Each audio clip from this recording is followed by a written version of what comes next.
Okay, welcome to this week's episode of Luv Subbin. And this week you can see we've got our normal cast of characters here. We've got the sub, we've got some friends of ours, but we're in an airport. Exactly. You can see here we've got airplanes camped around. We are at the Triple Tree Aerodrome in South Carolina, and it's for their flying. Yeah, we're going to be doing something called flamping. Yeah, flamping. So what we've learned is that there are a number of airports around the country that will have RV hookups. And for a fly-in like this, some people will fly in their aircraft. They'll have friends of theirs with their RVs come, or they'll set up a tent or something like that. And this is kind of our theme of bringing to you different ways to utilize your RV. You know, whether it's a college football game or a harvest host, or in this case, an airport. It's different ways of using your RV. So, and different places you can camp. So let's go ahead and take a look at our site. We'll look at the happenings today. And check out all things aviation. What could be better? What could be better? All right, let's go ahead and take a look at our campsite. But before we do, this video marks the launch of our new merch, I Speak Airstream. Well, you're going to have to lift up your tag to properly show it. Some of it. So if you'd like some merch that says I Speak Airstream with all the important Airstream terms, this is the first time we're wearing it. So hope you like this line. All right, the campground. Surface is grass. It's very, very level, well mowed. No leveling blocks were needed. They have a very good supply of lawnmowers here. Yes, that they do. We're nice view of the pilot lounge. You can see the control tower. Although it's an uncontrolled field, you can see the tower. It's staffed by volunteers and stuff on occasion. We have water that came in at 77 ppm. That's so really good, clean water. You have to use your watchdog instead of your autoformer because of the height of the... Yes, because it couldn't reach up high. That's why I have two of them. 30, 50 amp, and 20 amp. Really nice services. I mean, look at the quality of like this pavilion here, or that concrete pad. Pretty new. I mean, it's really some good looking stuff. My only comment is that these campsite numbers are really small. That would be one improvement they could make. Very because small. and that's probably because these are brand spanking, they look brand spanking new. They maybe have not put signs up yet, but we had to get out of the truck a couple times to figure out where we were. Yes. But there's a beautiful little, I mean, look at here. You got to check this out. Come on. I mean, look at this little picnic area. It's like an island. It's an island in the middle of this little lake here. And they even have power. You could probably, you could camp here, right? I bet if you had a tent, this would be great for putting up a tent with some power. Cool. You get the barbecue grill there. Yep. This is one of their older ones, I would assume, right? Yeah, I think they're replacing them with the newer ones. Yep. But this is what they call nice, logo here. This is what they call the river campsite. So you can see we're somewhat on a river here. But very, very cool. Our introduction to flamping. And there's actually over 100 sites here, or actually exactly 100 RV sites. Look at that. Not a lot of them being used. You can see this guy with his nice Super C and 3 aircraft. Pretty cool. You can kind of see how the folks who do the fly-in will actually pack their tents. They'll stake their airplanes down so that a big wind gust wouldn't take them, and just go ahead and have a great kind of time at the fly-in. So they've got a cool food truck set up here, and actually that's pretty important if you think about it, because these general aviation aircrafts don't have galleys in them like the Luv Sub does. So correct. When you come to an event like this, it's nice to have food provided. Yeah, you might be able to put in a small grill or something like that, but this is certainly, they've got a gathering place here with the tables and chairs. And yeah, it's kind of a pretty cool way to meet your fellow aviators. It's a great setup. They also have a big, huge radio control event here, and we will probably be back up north for that. But you can see they've got a little guy that they have in the lake there. I've just gotten floats for my radio control airplane, so we'll be doing a float fly here pretty soon, and hopefully we won't end up like that guy. Yeah. So here at Triple Tree Aerodrome, it's a 7,000-foot grass runway that goes that way. You can see a small, I think it's an uncontrolled field, but they have an control tower there that for observation or for whatever, probably for events like this. Yeah. It's pretty nice, huh? Pretty nice. A little breezy, but not too bad. Hopefully. Yes, breezy enough to smash our fantastic fan again. Yes. All right, see what just happened. Our fantastic fan flipped again, and it's not even that windy. Yeah, this is ridiculous. It is a light to gentle breeze, barely. And there's no way this thing should have snapped. Whether they're making them cheaper or what, but that was ridiculous. Cheap is one thing. And this is garbage. You had it up like this, right? Well, no, I put it up higher than that. I had it lower this morning because of the rain, but I can't believe this thing broke. Yeah, so I'm gonna have to cannot believe it. Duct tape. So. Now we're gonna have to buy another one again. Yep. That $50 fantastic fan lasted a few days. There's something wrong with the quality there, but what a nice little area here. Yes. And hopefully with the weather clearing up, they'll have some fly-ins now. Yes. We're looking forward to that.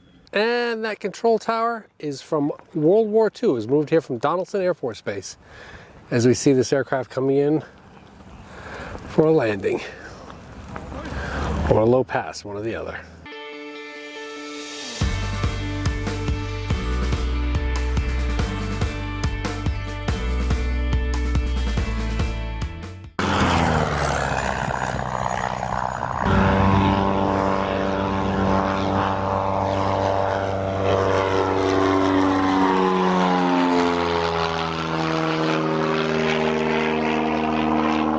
Hangar? Yep. Yes, please. Look at pretty airplanes? Yep. That's what we've heard. If you've not been there before, you know this place is famous for the remote control fly-ins, Joe Nall. We stopped off at the maintenance shed to check out what had to be the largest lawnmower I have ever seen. It's 36 feet wide and pulled by a tractor. It's got onboard generators which supply power to 12 individual mower heads at 10 horsepower each head. It can mow the 7,000-foot runway in just 3 passes in 15 minutes. That's a serious mower. So this guy is taken off. It doesn't necessarily mean there's someone manning the tower. It depends on the amount of traffic. But if it has a manned person, you're on your own when they call Wally World, which is a Walmart distribution center, until they come in here and they can gauge the color of your airplane. They also have a remote control airplane landing field over here. Yeah, it's paved for remote control airplanes. How cool is that? Yep, so they have a big competition here for remote control airplanes, and they do all sorts of aerobatics and stuff like that, so that's really neat.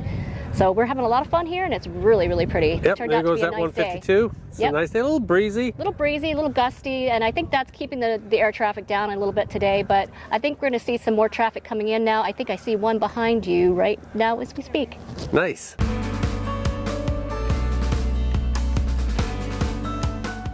So we're here in the hangar at the Triple Tree Aerodrome, where they have a number of beautifully restored aircraft on display. This is a 1937 Spartan. And of course, Cindy and I were drawn to it because of the aluminum and the rivets and how beautiful this aircraft is. Also the name. Yes, a Spartan, a nice, like a, I believe, we'll have to research if that's the same company that made the Spartan trailers. The logo looks very similar. We'll have to look into that. As of this filming, we do not know the answer. So yeah, this apparently of the 34 of these that were built, 20 of them are still in the air. This one was most recently restored in 2005, and it took 10,000 labor hours to restore this one to its beautiful condition that it is right now. I love the curtains in the windows. Yeah. It's very elegant. I can picture Frank Sinatra singing "Come Fly With Me" in this particular airplane. Because a lot of companies, did come off from aviation. I mean, Wally Byam himself from Airstream actually started his career with Curtiss Aircraft before moving on to some other type of ventures once the war started. I guess, look, you have to climb right on. You'd probably give you a stool or something, and you grab the bar here, and you'd walk right up the wing to get on board. Don't you think? Yep, that's why that surface is there. Yep. They get their cool logo. Yep. So that's an enormous B-17, and look, it has the little cockpit thing for the gunner, right, on the bottom right there? A ball turret. Yeah. And that one over there has floats, just like Rich has put on his remote control airplane. So it should be exciting down the road to see if he has a epic fail or not. My skill set is way too high.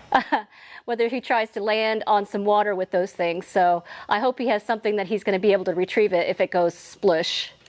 So this is a PT-17 Stearman. This was one of the most famous training planes for all of the pilots during World War II. And it's a beautiful aircraft. It's painted in the traditional yellow and blue. Looks like a biplane. It doesn't look like one. It actually is a biplane. Okay. But you have to wonder if the Stearman Addicts Facebook group argues about their tire pressure all day long. Probably don't. I guarantee you they know what that tire pressure should be, and they set it accordingly, just like we do. This is a cool little, I believe it's a Piper Cub. It flew 48 states, 7,700 nautical miles, 140 hours, 35 days from June to July of 2021. And looking at the map where the individual flew, I'm betting he landed at Airport DDH, also known as Bennington. Really? Yes.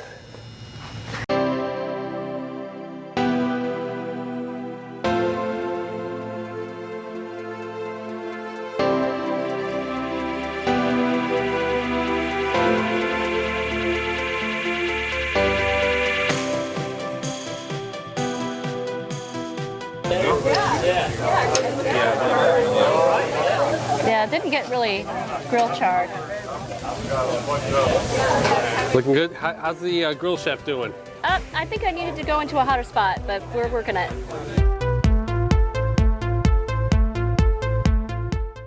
Okay, so we didn't talk too much during the dinner because we were sitting with a bunch of nice folks that we got to talk to, which Absolutely. was awesome. But look, they moved some of the aircraft out. Yep, and we got to eat in the hangar itself. That was fabulous. Yeah, and Cindy, you rock grilling that steak, huh? Well, I think I left it on just a touch too long, but you know, it's hard to tell on those But it was things. great. It's part of our admission here, free steak, steak dinner. Yeah. With all the fixins, great company. Sweet potatoes, that was Everybody's great. talking airplanes and flying, and Yep, they you can all hear them had taking their off. stories. So it was definitely a great evening and definitely something different which we very much enjoyed. Right. All right, let's go head back to the stream. Yep.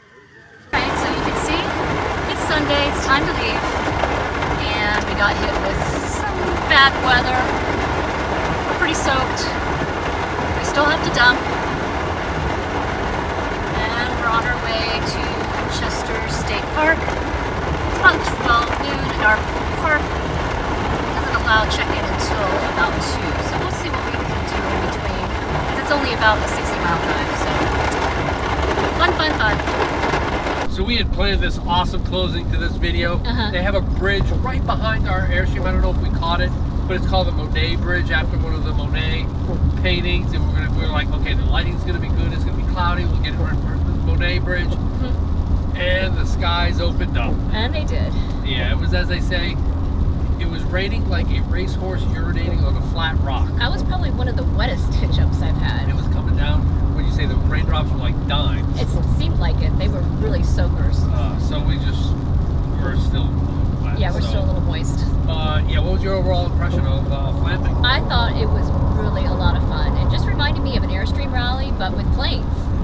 You know, it's the community of folks that really make anything A lot of fun. a lot of fun, whether it's the community of Airstreamers, RVers, or even though we were just identified as, they would always ask if we were pilots or if we flew in, and we're like, no, Or we're just fans. aviation enthusiasts, Exactly. which they were fine with that. But just the community of aviation people is just so awesome. Hearing them talk about the places they've flown to, the issues they had, the different planes and the how they love work. of the vintage planes. Like we have the love of the vintage campers. Yes. It was just so wonderful. And it was interesting sitting next to the owner and his wife. We did, and the individuals who actually made the Triple Tree Aerodrome happen. Right. And yeah, it was just a really special experience, and I think we're going to have some more Flamping in our future, right? I think so. Maybe not as organized as that, but still I think it'd be a lot of fun. Well, one of the largest radio control exhibitions takes place at this aerodrome, and it's this about 20,000 people from around the world come to this. And they have at least, what, 100 campsites there? They have 100 RV sites. Yes, with water and electric. So I think it's a nice site to stay at, and would highly recommend it. Yep, and Cindy has looked at other airports that offer quick overnight stays from RVs, and so we're going to hopefully hit those On when we the head way out to west. international. So if you like this video, give us a big thumbs up. and if you think we were a subscription, click the subscribe. And comment below if you've ever gone flamping and how you liked it. Because we come out with RV, Airstream, and flamping related videos just like this one every Tuesday. Thanks for watching.